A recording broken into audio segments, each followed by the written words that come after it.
Well, good morning, everybody. I'm joined today with our partners in the Providence City Council, Council President Rachel Miller, Majority Leader Pedro Espinal, Councilman Oscar Vargas, Councilman Miguel Sanchez, and it's important to show to the residents of Providence and the families and the children of Providence that their city leaders stand together on this topic and at this very stressful time. We're here to talk about the very disappointing decision that came from the court last week regarding our ongoing litigation with the school department and Department of Education. It is critical for taxpayers, residents, families, business owners, and every member of the Providence community to know that there are going to be real consequences as a result of this ruling. And depending on the outcome of the final judgment that could come as early as tomorrow, we're going to have no choice but to have harmful cuts and potentially new taxes that are going to impact the very same children and families that the school department says that they're trying to help.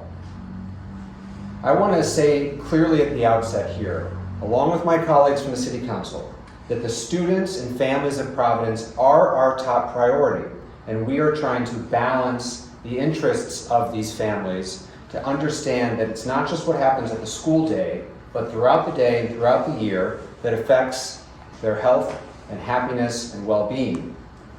The decision that the court handed down puts the city's finances at risk, and we are going to have to make very difficult decisions in the days ahead. Effective this morning, Providence has implemented a hiring freeze, and we are pausing all discretionary spending in city departments. Over the last couple of days, we have been examining what programs, initiatives, and investments need to be paused or considered to be cut or canceled. As most folks know, we pass our budget in June and the budget year starts in July. Most of our budget is contractually bound, whether that be people or contracts. There is very little discretionary spending. My administration and the City Council has proven themselves time and time again as responsible fiscal stewards. We know how to balance tough budgets, and then we manage to them. Unexpected expense like this in the middle of the fiscal year is not easy to absorb. As a result, the eligible things that are on the table for cutting, the things that can be cut in November, as opposed to things that could have been accommodated in a budget and are now on the table, include eliminating all future grant programs for critical services like our libraries, our investments in nonviolence training, our housing support programs, and the programming in our parks. These are all not currently contractual and might very well be cut depending on the range of possible outcomes tomorrow. Summer learning, summer employment, our water parks are all on the table to be cut for this upcoming summer. These are the same children and families that the school department claims to prioritize. In addition to the hiring freeze, there is the very real potential of additional layoffs across the City of Providence. In order to achieve the amount of money that might be awarded by the courts, we're looking at reducing city services by things like furlough days. That could be as much as 1 day a week for the rest of the fiscal year. We save about $200,000 a day for a furlough. That means everyone who works for the City of Providence stays home and does not get paid. That family takes a pay cut. That family has financial risk. The city saves only about $200,000. We would need to furlough staff for the rest of the year. There are multiple public safety initiatives that we are not contractually bound to fulfill. For example, we provide additional police coverage for high-use commercial areas such as Broad Street. We pay for that with overtime. That would be cut. We provide additional police patrol in our downtown parks, including our amazing pedestrian bridge. That would be cut. There are community events that we do not have to do. PVD Fest, 4th of July, New Year's Eve, cut. And we will look at cutting or pausing all large capital construction projects, including school construction. Again, the same children and families that we're talking about here.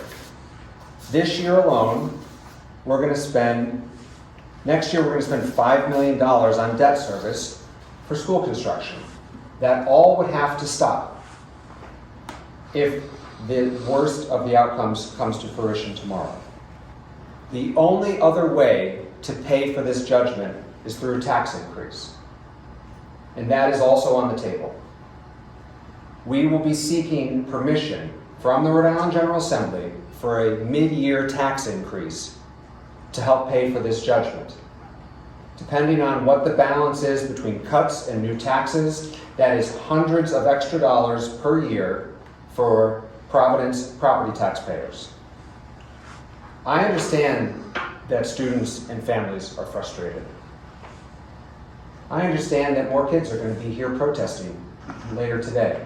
It breaks my heart to see these kids stressed out and scared with that fear instilled on them by their own school leaders.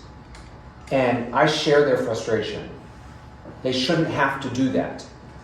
And credit to the Providence City Council and my administration, we have offered the money to save their sports and their bus passes. But that offer has not been accepted. All of this is in the context of continued irresponsible spending from the school department. We all know that there was going to be a fiscal cliff when the federal COVID aid expired, and they did nothing to plan for it other than to send us the bill and expect that Providence taxpayers would foot that bill. As a reminder, the Providence City budget is approximately $600 million. $135 million of that was directly to the school department, the single largest expenditure in our budget. Also, as a reminder, the state runs our schools. The state has a $14 billion budget and total control of our schools. And why this problem is being presented as exclusively a city problem remains outrageous to me, and I think to my colleagues as well. We would instill fiscal discipline. We would instill oversight and crack down on the wasteful spending and solve these problems together. When the previous mayor and the previous council agreed to this takeover, there was a belief that this would be cooperative, that we would work together. Instead, it is clear that the commissioner views her ability to run our schools as one without checks and balances. Cooperation is a one-way street with her. I've heard from community members who share that frustration, that they feel like there is no transparency. So I want to say loud and clear today that if in tomorrow's court hearing, and if the Department of Education is going to force us to raise taxes and cut critical funding and send yet another blank check to the Providence Public Schools, then it is time for us to get our schools back now. Enough is enough. I have a long history of knowing how to manage and balance tough budgets. This council has shown itself to be able to manage difficult finances and have fiscal responsibility. I am confident that we can give the appropriate fiscal oversight in conjunction with a brand new school board starting in January, that we can cut down on wasteful spending, that we can prioritize the things that impact students and families the most, and finally put an end to the madness. And so, depending on what the outcome is, Providence residents need to know that there are about to be dire consequences. And again, it's time to end the takeover. We need to add some fiscal discipline so that we're not continuing to simply send blank checks. At this point, I'd like to ask Council President Rachel Miller to say a few words, and then we'll take questions. Thank you, Mayor Smiley. Look, as the legislative branch of government, our most fundamental obligation is to ensure transparent spending of public money. For many, many months now, both publicly and privately, to PPSD officials and publicly here, I have asked for a full accounting of the gaps in the PPSD budget so that City Council could work to allocate funding to stop harmful cuts to student-facing programs. The City Council has made its commitment clear, together with Mayor Smiley. We are committed to our schools, committed to our students, committed to addressing underfunding of public education that goes back decades. This commitment has been demonstrated well by a historic appropriation allocation to the school's budget this year. Earlier this year, in response to district's threats to cut certain programs like sports and bus passes, we immediately sprung into action, identifying money to avoid those painful cuts and promising to work to find more. We did this with the promise and hope of true partnership, right, in solving the deep-seated issues plaguing the district, asking the PPSD and RIDE come to the table in good faith. Instead of information about actual budget issues, actual student and community needs, we are facing a court-required dollar amount based on a rote percentage per an outdated Crowley Act, and may be forced into spending that no municipality could reasonably absorb in a single year. Our students, our families, our teachers have called on us repeatedly to come together, but RIDE has chosen an adversarial role. Instead of collaboration, we're being met with court action. And it's our same students, the same students and their families, city residents and taxpayers who pay that price. Providence families are already stretched thin. We are in the midst of a devastating housing crisis. Cost of living continues to rise. For RIDE to reach into the city's pockets to finance budget missteps at the expense of our capital city's residents is short-sighted and frankly appalling. RIDE has put our city in an impossible position. Providence students and families will suffer, whether in the form of cuts to crucial community programs and public safety or higher taxes at an already difficult time. Our community members will feel the effects of this decision deeply. The City Council will vet any proposed cuts to city services and programming. We'll work together with Mayor Smiley to ensure that these cuts do the least amount of harm. But we are talking about an potentially astronomical, devastating amount of money in an already lean city budget. If RIDE had the best interests of students and their families at heart, they would be working with us to enumerate the exact amounts that students need to stop cuts to student-facing programming. They would not be threatening the financial stability of the city in which those same students and families live. We can't continue to allocate city funds to a state-controlled system that is not transparent, not accountable to the people of Providence, and consistently fails to deliver.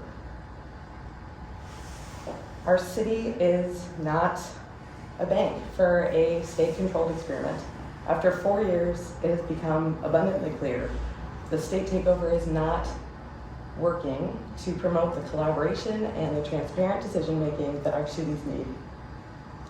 Given the choices that RIDE is forcing on the city and its residents, I do not have the confidence that the takeover has the best and highest interests of our students at heart. I think it is time, for the best path forward is to return our schools to local control. As we await a final number from the court, one that could potentially devastate our city and residents, there's still time for us to be the grown-ups our young people desperately need us to be, have been asking us to be, to reach an outcome that doesn't place essential city services or essential student programs on the chopping block. But given what we are facing tomorrow and the likely outcome of that, I will be working closely with my colleagues on the City Council and with the mayor to chart a path forward that returns the schools to local control and that holds the best interests of every resident of the city to heart. Thank you. Mayor, the City of Providence reached new heights just last week with municipal bond ratings. Does this type of chaos have the potential to start to unravel some of that progress? It does. Depending on what actions would be taken, it does have the potential to affect the very long-term stability of the city. Some of the suggestions that have been, I don't know if they're serious or flippant or not, but the school department has said things like, just use the rainy day fund or use the medical reserve account, which to me only underscores their level of financial irresponsibility. The rainy day fund is for the entire city for true catastrophes like a pandemic or a recession. It's not something that you just dip into on a regular basis. And the medical reserve account includes their employees. That's if we have, which the teachers and classroom helpers. If we have a high-cost claim, someone with cancer, God forbid, or a premature baby that was born, we're self-insured. That's what that account is there for. That account is not there to fill in the gaps for when there's mismanagement and cost overruns. And so were we to start taking actions like they recommend, it would absolutely be noted by the ratings agencies. Now, we are a financially responsible organization and a body and a city. And so the proposals that I'm telling you we will take today are what difficult choices look like. This is what fiscally responsible people do. Even though none of us here want to raise taxes or cut vital expenses, that's what we will do because that's what we have to do. Mayor, two questions. Yeah. One, if you were to take back the school system, will you still owe the money based on the decision? That's one. Two, are you going to appeal the decision of the Supreme Court? Were we to be in control of the school department today, and this is something that we've said multiple times, particularly over the last couple of weeks as this has boiled to the top, is there are other tough choices that could be made that do not hurt children and families. For example, they've mismanaged nearly $1 million in utility costs. That doesn't hurt a single kid. We know we can help them do better. They love to, and I cannot, it is so frustrating to us, and if you can tell that we're emotional today, it's because one, we know we could do better, and two, it is just wrong what they are doing to our kids. I have little kids coming up to me saying, Mayor, don't cut my sports. And that is intentional. That is intentional that they put sports and bus passes on the top of the list. What's not on the list? High-cost administrators, multi-million-dollar consulting contracts. And so yes, if we were in charge of the schools today, we would also have to make cuts. I don't deny that. But the cuts that we would prioritize would not be the ones that are freaking out middle school kids in our city. But would you owe the money is what I'm saying? Because that's a different scenario. The court case has to do with what the obligation is under the Crawley Act, which only pertains to districts that are under state control. So if we were no longer under the Crawley Act, the legal obligation would change. There may be some question about historical years, but that obligation will change. And more importantly, what I think is the bigger issue is the partnership that the previous mayor and previous council aspired to. And I will tell you, and I think it's fair to say that my colleagues up here, we weren't always on the same page. We have come to the same point today. I was one that was holding back and saying maybe we should really try to let the takeover work. It's not working. And the reason it's not working is because the potential for collaboration is non-existent. And collaboration also includes helping us solve difficult financial problems together, and that's not happening. And the appeal, there's not the appeal, sorry. It will depend on the outcome of the case and the appeal. It is likely that we will appeal pending how the potential range of an award is quite large. Can you give us But it's important. Like, is it as low as virtually nothing to 30 million? Is that the range? No, we believe the actual potential range is 10 million to 85 million. But the mechanics of this are important, actually, regardless of appeal. The other related issue is the commissioner's ability to divert other state aid. So there was $8.5 million due to the City of Providence from the state for car tax reimbursement, having nothing to do with the city, with the schools. They succeeded on that. So they are in possession of that $8.5 million, or it's in escrow right now. They're about to be in possession of that $8.5 million. Even if we appeal, we now have an $8.5 million hole in our budget. And the city cannot absorb an $8.5 million reduction in anticipated revenue in the middle of the year with no changes. So we will have to make other cuts or other budget choices to absorb that cut, even if it's pending appeal. Mayor, where are teacher unions and related unions weighed in on this? Are they willing to offer any concessions, any furloughs, any cuts, any cost savings? Excellent question. I've not heard of that, but the city council, the school board are not at the table with the PTU. This is to my point that we have, we're being asked, as the council president says, to be a bank, but we are not, in fact, in any position of responsibility. And so the school department, PPSD and RIDE are negotiating with PTU on a new contract. We are not at that table. We don't know the nature of those conversations, and you would have to ask them. Two-part question, Please. Mayor. You indicated that the high end of this range is upwards of $85 million. Correct. And do you anticipate that this could come at you all in one budget year? And all of the cuts and program reductions that you've outlined, is that even close to matching that figure?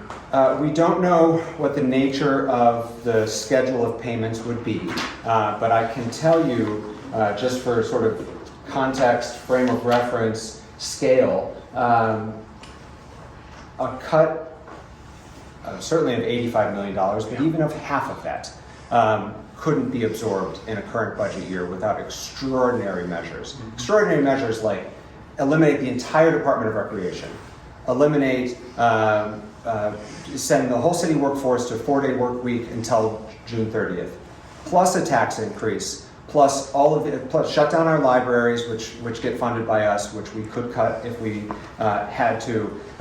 This is a scale that we simply cannot absorb. We have, I think we all should be proud of the fact that we have funded 100% of our pension obligation now for many years.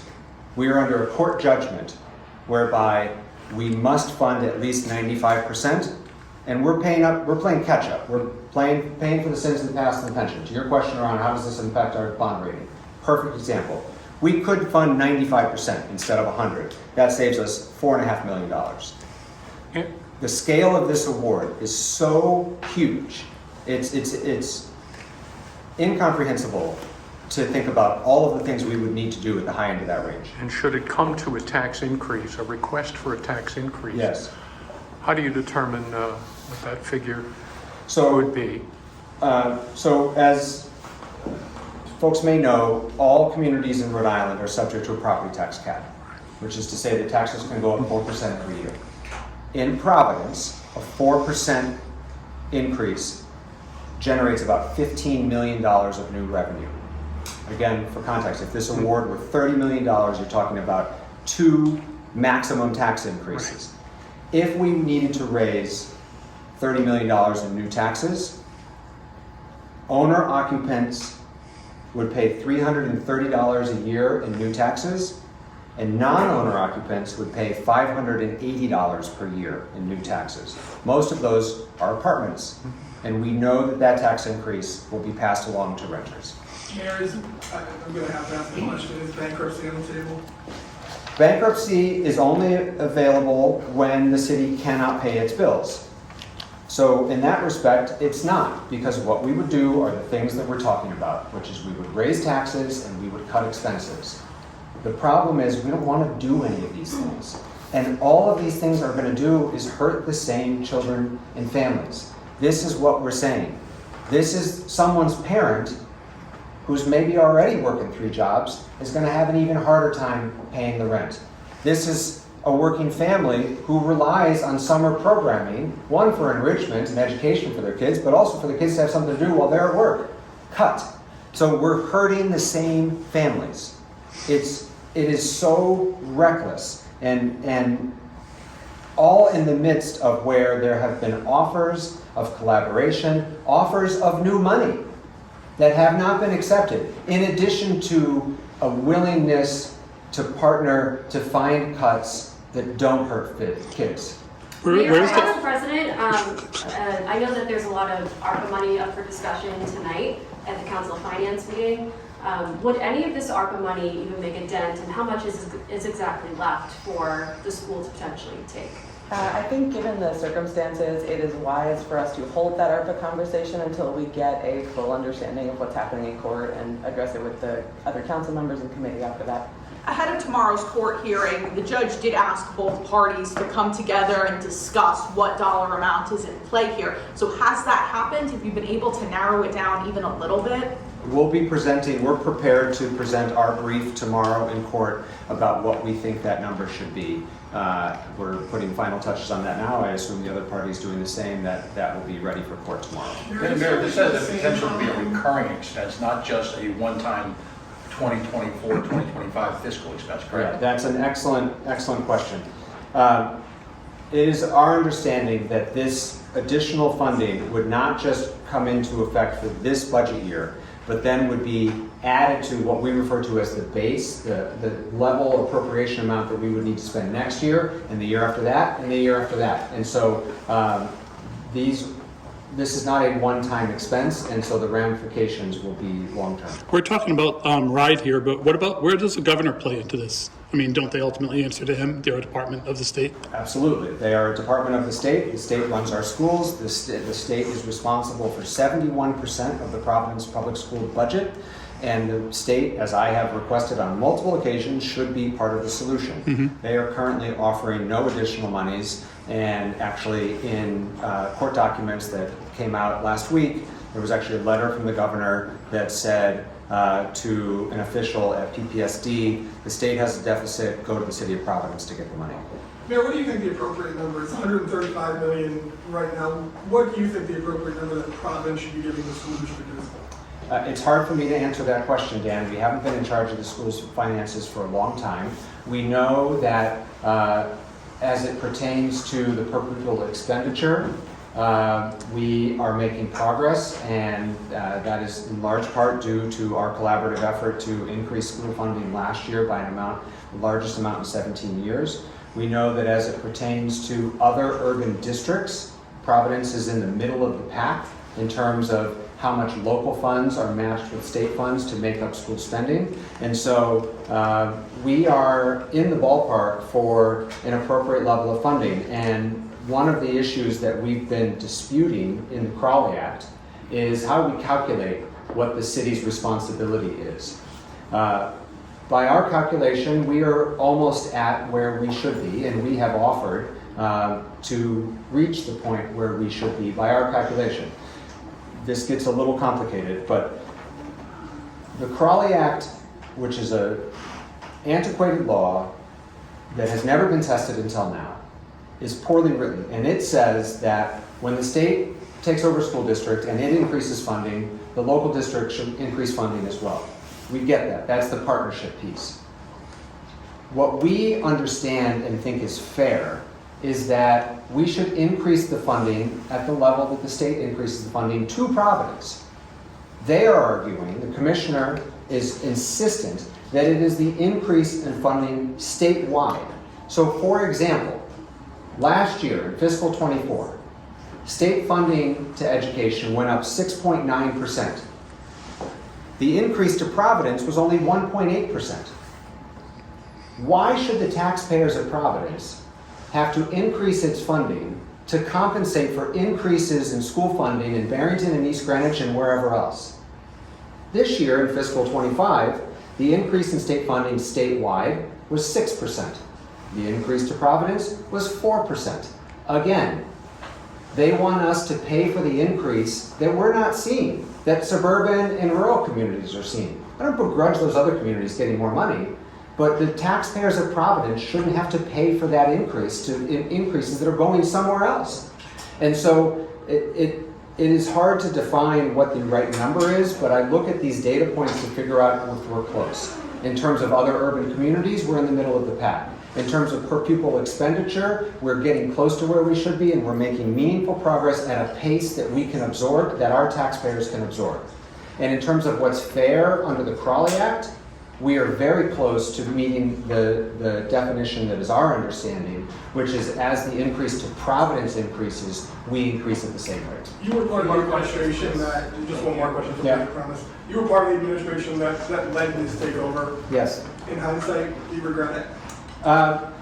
It's sort of like I said earlier, were we to have been able to achieve a real partnership, I think it had real potential.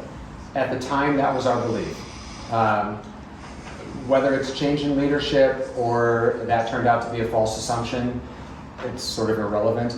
Either way, it has turned out that partnership is actually not part of this turnaround effort. When did that become clear to you? It really became clear to us over the summer, and I don't want to speak for anyone. It became clear to me over the summer, and then there have been multiple attempts to try to save this relationship. And since the beginning of the school year, it has been strained to the point of almost non-existent. Mayor, has the General You mentioned Assembly... that the school takeover is something that you want to take over back to schools, that could be a solution, but can you? Because isn't the commissioner the one responsible for that? Yeah, so I think there's two paths forward on this. One is the commissioner and the Board of Education, to whom she reports, could vote to wrap it up earlier. You know, they've already voted once, but there's something to say they couldn't vote again.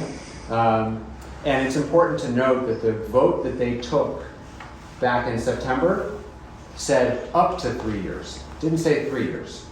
So I'm actually not entirely sure it requires a second vote. Or the legislature, through legislative action, could short circuit that process and just bring it to a close. Mayor, has the Rhode Island Providence delegation to the General Assembly and Senate weighed in yet in terms of Office of Help or Office of Cooperation or Support? We briefed members of the Providence delegation on Friday to make sure that they understood both the ramifications of this ruling, the potential cuts, because these are their constituents also, and that we would be seeking their permission for a mid-year tax increase. To play devil's advocate for a minute, when you talk about the Crawley Act, you're talking about what you believe is fair, but what's fair and what's legal aren't always the same thing. And on Friday, the judge had some pretty strong words saying, he was deeply bothered that the city didn't do a good job of prevailing on the merits. So is this something that maybe the city should have just planned better for? I think you're absolutely right that there's a question between what's legal and what's fair. And that's why we continue to be so upset, I think is the right word, because it shouldn't be what one judge's interpretation of a state law is. It should be what's best for these kids and their families. And so, based upon Ride's obsession, insistent on one reading of this legislation, they're gonna hurt their kids just a different way. And if we actually were putting children and their families first, we could do what's best for them. I've heard, and I'm sure my colleagues from the City Council have heard the same thing, time and time again, from teachers and classroom assistants and bus monitors and principals and assistant principals about the struggles today more than ever of being an educator, about all of the other challenges that our students are facing, sometimes rooted outside of the classroom. We're going to make those things so much worse by all these cuts. And so if we actually cared about kids and started the conversation there, we would come to an understanding, which we have offered time and time and time again. It's not going to help the social and emotional needs of our kids to have no after-school and summer programming. It's not going to help the financial strain of families in our cities for their taxes to go up and summer school to get cut and the water parks to be closed and the libraries to go down to 2 days a week. None of these things are going to help these families and these kids. And so one judge and one commissioner interprets the law one way. We think that that's wrong and unfair. So is this a worst case scenario for you? The ruling is very disappointing. The range of whatever the award might be is massive and could be catastrophic. If it hits the high end of the range, that is truly worst case scenario. This is financial health of the city for a very long time to come.